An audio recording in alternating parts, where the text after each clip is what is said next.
Tawakwar tawab shalanawa. Bawakwar tawab sulanawa. Abayhawa shabashamayam. Abayhawa Shabashamayam. Salaka lanawa. Salakalanawa. Ayal kataa yanawa. Al Kataayanawa. Watawadalak al damak. Otawadalak Al Damak. Sasatap at kataa yanawa. Sa tapat Kataayanawa. Kalalal hawadla abayhawa alhayam. Al Halalawag la Abayhawa Lahayam. Bahasa masyayak yawashay. Bahasya Masyayak Yahawashay. Bahasa mraw kakadas. Bahasyam Raw Kakadas. Yaman. Ngayon, nandito na tayo sa last chapter ng unang aklat ng Makabiyo. Chapter 16. Sa next Sabbath, pangalawang aklat na tayo, the second book of Maccabi. So, okay. Basa. Unang aklat ni Makabeyo, Kabanata 16, verse 1 to 24. Umalis sa Geser si Juan na anak ni Simon at iniulat sa kanyang ama ang ginawa ni Sendebeyo. Sinabi ni Simon kina Juan at Judas na dalawa niyang pinakamatandang anak. Ang buong pamilya ng aking ama, aking mga kapatid at ako ay nakipagdigma sa pagtatanggol sa Israel. At marami kaming tagumpay na natamo sa hangaring iligtas ang ating bansa. Oh, kita mo yung kabayanihan ng anak ni si Matatias, anak niya, si Judas Macabeo, Jonathan, at ito ngayon si Simon. Si Simon may anak siyang Juan at Judas. At isa pa. So, si Simon, ang pamamahala niya sa Israel ay gumanda at mas maayos kasi si Simon talagang makamasa siya sa i-compare. Yung dalawang kapatid okay naman pero puro digmaan talaga, warrior talaga yon. Lalo na si Judas Macabeo. Macabeo, ibig sabihin hammer, martilyo. Pero si Simon, ano siya may puso siyang masa na mawain. That's why na lahat umunlad. Ngayon, may digmaan. Itong anak niya, ang pumalit kasi medyo may edad na to si Simon. At sinabi niya sa mga anak niya na talagang ipagtanggol talaga ang bansang Israel. Dahil sa mga hintil. Kasi ang mga hintil, galit talaga sa mga Hebrew Israelite yan Yung seed of the woman and the seed of the serpent, talagang lagi mag-away talaga yan. Yung seed of the serpent, ito yung mga hintil. Unlike yung mga Gentiles na elect before the foundation of the world. Pero itong seed of the woman, Hebrew Israelite, actually doon na rin seed of the woman ay mga hintil na elect siya. Hati ang hintil elect o non-elect. So, labanan talaga mula noon. Kahit ngayon, may labanan din sa spiritual, sa mga Hebrew Israelite. Ang iba namang Hebrew Israelite, ang ginawa naman ay dubulkara na lang sila. Mga balingbing. Mahilig kumain ng balingbing Okay, tuloy tayo. Ako'y matanda na, ngunit salamat sa alahayam. Kayo ay nasa kasibulan. Kailangan kayo ang pumalit sa akin at sa aking kapatid sa pakikipaglaban para sa ating bansa. At sumayin niyo nawa ang alahayam. Nagtipon si Juan ng 20,000 piling kawal na Israelita at mga mangangabayo at lumabas sila upang harapin si Sendebeyo. Sa Modain sila nagpalipas ng magdamag. At maagang-maaga pa, kinabukasan, ay tumuloy sila sa kapatagan. Sinalubong sila roon ng isang malaking hukbong sundalo at mangangabayo. Subalit may nakapagitan sa kanila na isang ilog. Ito si Sendebeyo, ito yung tinalaga ni Haring Antioco na mamahala sa sandatahang lakas. Ngayon, si Juan na anak ni Simon ay 20,000 mga kawal, kasama na yung nangangabayo. Labanan ito sa mga tropa ni Sendebeyo, na mga tauhan ni Antioco. Okay, tuloy tayo. Humanda si Juan at ang kanyang hukbo sa pakikipaglaban at humarap sa kalaban. Ngunit nang makita niyang takot lumusong sa tubig ang kanyang mga kawal, nauna siyang tumawid. Nang makita ito ng mga kawal, sumunod na sila. Hinati ni Juan ang kanyang hukbo at ipinagitna ang mga kabayuhan, sapagkat mas marami ang mga bayo ng kaaway. Inihudyat ng mga trompeta ang pagsalakay at nalupig si Sendibeo at ang kanyang hukbo. Maraming nasawi sa kanila. Ang natirang buhay ay tumakas na pabalik sa kanilang tanggulan sa Kedron. Okay. Ngayon, itong mga Hebrew Israelite na mga kawal, ayaw lumusob sa tubig. Mabuti ito si Juan, na anak ni Simon, unang lumusob sa tubig. Sumunod na rin ang kawal. Kasi yung commander natin, lumusob na eh. Bakit di tayo lumusob? Pero wag, lumusob kayo. Ayaw pa. Pero marunong lumangoy. So, yung giunahan ni Juan, lumusob na sila lahat. Ngayon, dito na, banata na. Maraming mga kawal ni Sendibio ang napatay sa sa digmaan. Okay, tuloy tayo. Si Judas ay nasugatan sa labanan. Ngunit ang kapatid niyang si Juan ay humabol sa mga tumatakas na kaaway hanggang sa Kedron, ang lungsod na muling itinayo ni Sendibeo. Ang iba pang tumatakas na mga kawal ay nagpunta sa mga tore sa bukirin ng Asdod. Sinunog ni Juan ang lungsod at ng araw na iyon, 2,000 kawal ng kaaway ang nasawi. Si Juan ay ligtas na nagbalik sa Judea. Hinirang ni Simon na pinakapunong saserdote ang anak ni Adobo na si Ptolomeo upang manguna sa hukbong nasa kapatagan ng Jericho. Napakayaman na ni Ptolomeo sapagkat siya'y manugang ni Simon, ang pinakapunong saserdote. Itong manugang naman ni Simon, na hinirang bilang saserdote, napakayaman. Manugang yan ha. Abubo. So ito si Ptolomeo, manugang niya ni Simon. Kasi silang lahi, tribe of Levi sila. Hindi ka pwedeng gawing saserdote kung hindi ka tribe of Levi. Yun ang batas eh. Ang tribe of Levi ang maging saserdote. Ito si Ptolomeo, parang kapangalan ito sa hari ng ng Egypt.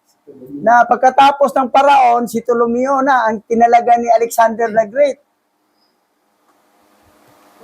Pangalan ng kalaban to eh. Pero ito, maganda ang tatay niya, si Abubo. Abubo. Parang bubo talaga, no? Abubo. So, ito yung papatay kay Simon, sabihan na niya, si Ptolomeo. Ambisyoso. Mayaman na, napakayaman na ni Ptolomeo. Pero, hunger of power, hindi hunger of property, kasi marami ng property to eh, mayaman. Pinili pa ni Simon, ang manugang niya, naging punong saserdote. Pero ito, salbahe ito eh. Okay, tuloy tayo. Ngunit lumabis ang kanyang paghahangad at nais pa niyang makuha ang bansa. Kaya umisip siya ng pakana para mapatay si Simon at ang mga anak nito. Nooy dumadalaw sa ilang lungsod si Simon, kasama ang mga anak niyang sina Matatias at Judas upang tingnan ang pangangailangan doon. Dumating sila sa Jericho noong 11 buwan ng taong 130 BCE.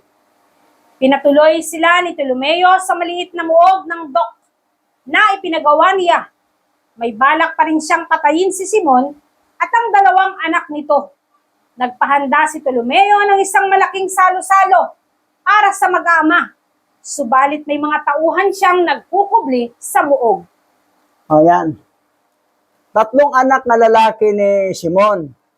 Si Juan, si Judas, at saka si Matatias. Yes, Si Matatias ay kapangalan sa lulo. Kasi ang papa ni Simon, Matatias.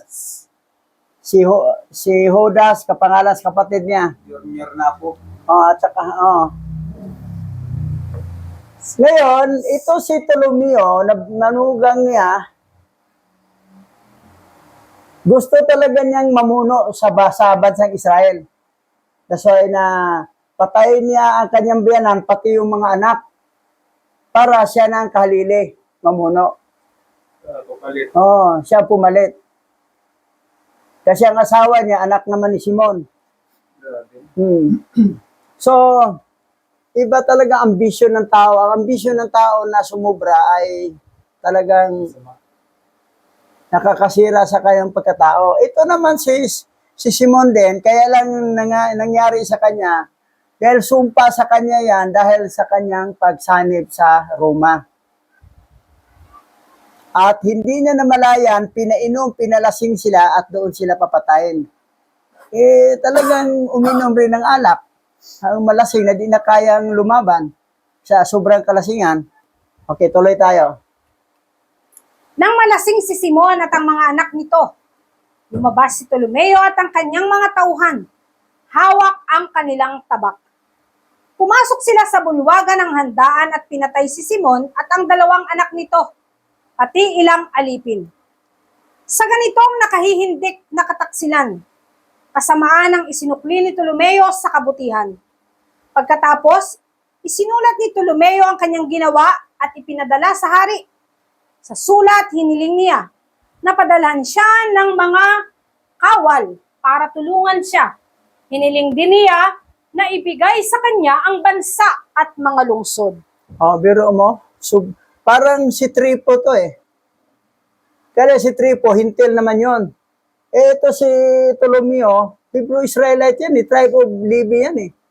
Nahalal na kasi sa sacerdote, punong sacerdote. Ayaw niyang may karibal siya, yung mga kapatid sa asawa niya. Napatay niya, pati si Simon, biyanan niya. Napatay si Judas, napatay si Matatias. Ang hindi napatay si Juan lang, kasi wala doon. So, yan ang kasaklap-saklap na pangyayari. Ang mga kamalasan kasi sa buhay natin, ang pinakaayaw talaga ni Abba Yahweh, yung trust natin sa Kanya, nahati, napunta sa Roma. Nahati. That's why na ang trust ng mga Christian, nahaanay doon sa Roma. Ang akala nila, sumunod kami sa katuruan ng mga Israel. Pero ang problema, yung babasahin nila, corrupted na, pinalitan ng pangalan ng mga fallen angel. Yun ang, that's why kulto talaga ang Christian. Pareho lang yan sa Buddhist at saka Hindu. Ang hindi kulto, ang Islam. Kahit ang Islam ay kulang sa theology, pero tama ang kanilang tinawag. Si Allah ay synonym ni Yahweh. Sabi ni Hagar, nakita ko si Yahweh, hindi ko namatay. Tatawagin ko siyang Allah nga nakakita. Tapos sa New Testament, manganganak isang berhen, ang pangalan ay Manaw Allah. Nang ibig sabihin, kasama natin si Alhayam. Na si Manaw Allah, na nandito, na si Hawa nagkatawang tao, si Alhayam. Kasi kasama natin si Alhayam, nandito sa lupa. Si Manaw Allah. Gilagay nila ng Emmanuel kasi singular ng Elohim yan. Na fallen angel. So, yan ang kulto talaga ang Christian. Kulto din ang Buddhist at saka Hindu. Pero ang Islam hindi kulto kasi tama naman ang tinawag nila. Ang problema lang kulang sila sa theology. Hindi niya alam na si Allah, nagkatawang tao, yung tinawag na ay Manaw Allah, na kasama natin si Alhaya, nag-shed ng blood para sa katubusan ng ating kasalanan. Yan ang kulang sa Islam. Pero hindi sila kulto kasi ang tinawag nila tama. O Allah, Akbar, Allah, o tama. O Yahweh. Pero ang Christian, puro mga pangalan, Paul, Injil, lahat. Pati Hindu, si Brahma, si Budi, si Buddha. Puro Paul and Angel. So, itong mga Hebrew Israelite nito sa panahon ng Maccabi, ito nasisira lang sila dito dahil yung sumanib, yung tatlong magkapatid sa Roma, na ang trust nila ay nahati kay Hawa at saka sa Romano. Pero ano bang ginawa sa Roma pagdating ng 70 AD? Di ba nilosop? Ninakaw pa nila ang original scripture na 777 books. So, yan ang nangyari. Tapos, ang iba naman dito, ambisyoso. Gusto niya, ang kinin, ang bansa siya mamuno para sumikat siya. Pinatay niyang biyanan niya, pati kapatid ng asawa niya, para siya mamuno. Ngayon, balak naman niya ipapatay siya, no? Si Juan. Okay, tuloy tayo. Sinulatan din niya ang mga pinuno ng hukbo at inanyayahang sumama sa kanya at pinangako ang bibigyan sila ng pilak, ginto at iba pang handog. Pagkatapos, pinapunta niya sa Geser ang ilan niyang tauhan upang patayin si Juan. Ang iba namay inutusan niyang sakupin ang Jerusalem at ang kaburulan ng templo. Subalit may isang nagtatakbo at nauna sa Geser sa mga tauhan ni Ptolomeo. Ibinalita nito kay Juan ang pagkakapatay sa kanyang ama't mga kapatid at ang pagpapasugo ni Ptolomeo ng mga kawal upang siya naman ang patayin. Oh, yan. Kita mo ginawang kalokohan ni Ptolomeo. Ipapatay siya, no? Ipapatay si Juan. Ngayon, pero mabuti lang, may nagbalita. May nagbalita. Patuloy tayo. Nagulantang si Juan sa balitang iyon, ngunit dahil sa nabigyan siya ng babala, naipahuli niya at naipapatay ang mga taong isinugo upang pumatay sa kanya. Ang iba pang ginawa ni Juan mula nang palitan niya ang kanyang ama, ang kanyang mga pakikipagdigma, kabayanihan, pagpapaayos ng mga pader at iba pang nagawa ay nakasulat lahat sa aklat ng kanyang pamamahala bilang pinakapunong saserdote. O yan, si Juan na talaga ang naging punong saserdote. Nakatala ang kanyang mga kasaysayan. O yan ang nangyari. Akala ni Ptolomeo, kaya niyang mapatay si Juan. Pero may nag-report na yung dalawang kapatid mo at saka tatay mo pinatay sa husband ng kapatid nyo. Oh. Biro mo, nagulantang si Juan sa balitang iyon. Ngunit hindi dahil sa nabigyan siya ng babala, maipahuli niya ang maipapatay at mga taong isinugo upang pumatay sa kanya. Actually, sa buhay natin, wala naman talagang kumbaga kamalasan o mga masamang pangyayari kung ingat lang tayo sa bawat hakbang. Itong tatlong magkapatid mula kay Judas Maccabeo, kay Jonathan at saka kay Simon, ang maling hakbang nila yung nakipagsanib sila sa Roma. Yun ang ayaw ni Abba Yahweh. Para bang protected naman tayo ni Abba Yahweh, pero ano rin tayo sa Roma para proteksyonan din tayo. Para bang nabawasan, nahati ang kanilang paniniwala para kay Abba Yahweh. Yun ang nangyari. That's why, yun ang nangyari, na walang kamali-malay, pinainom, nalasing, at hindi rin siya nag-isip na Bakit ito pinalasing kami? Baka may balak tong papatayin kami. Hindi niya napuna yun eh. At napatay talaga yung dalawang anak niya, pati siya. Nalaman ni Juan, nagulantang si Juan sa balitang iyon. Sa nabigyan siya ng babala na ipahuli niya at na ipapatay ang mga taong sinugo upang pumatay sa kanya. Ito yung kasaysayan sa unang aklat ng Makabeo. Nakakalungkot. Ito ay lesson sa atin na kailangan talagang ating panampalataya hindi mabawasan sa panampalataya natin kay Abba Yahweh. Hindi tayo mag-trust sa ibang bagay.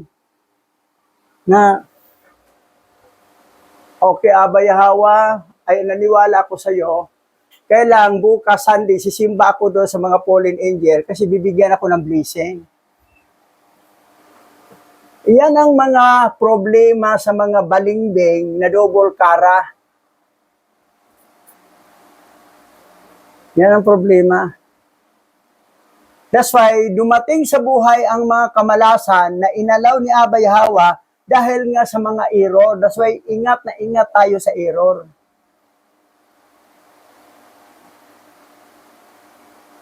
Gets nyo? So yan. Kasi nakikita natin ang mga nangyayari sa unang mga tao eh. Gayahin ba natin ang nangyari sa kamalasan nila dahil lang sa nabawasan ang tiwala nila kay Abba Yahweh? Gayahin ba natin? Trust lang tayo. Trust in Yahweh Shai with all thy heart. Yahweh siya, Yahweh, isa lang yun. And lean not into thy own understanding. In all thy ways acknowledge him, and he trusts within. Trust in Yahweh Shai. Trust in Yahweh Shai. Trust in Yahweh Shai. Yaman. O yan. O dito nagtapos. Okay. Dahil ako sa panalangin. Pastor Richard. Sige po, tayo po yung manalangin. Aming alahayam, tunay na ang iyong kapangyarihan ay walang katulad, hindi masukat ng sinuman at higit sa lahat.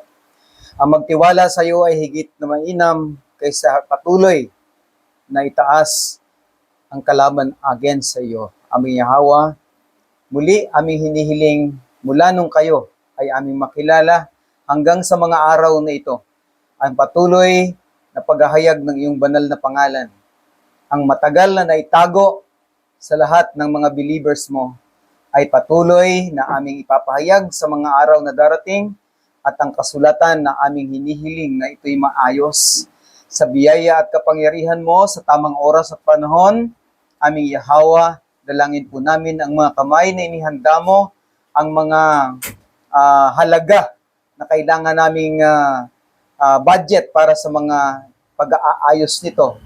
O aming alahayam, dalangin po namin na ito po ay mai-provide na sa lalong madaling panahon at patuloy na yung mga tao na inihanda mo upang gamitin sila, ang kanilang mga puso at isipan, ang kanilang mga kamay, ay patuloy mong pagpalain, maging ang mga gadget na gagamitin, aming alahayam yung lugar, ang lupa na pagtatayuan ng assembly.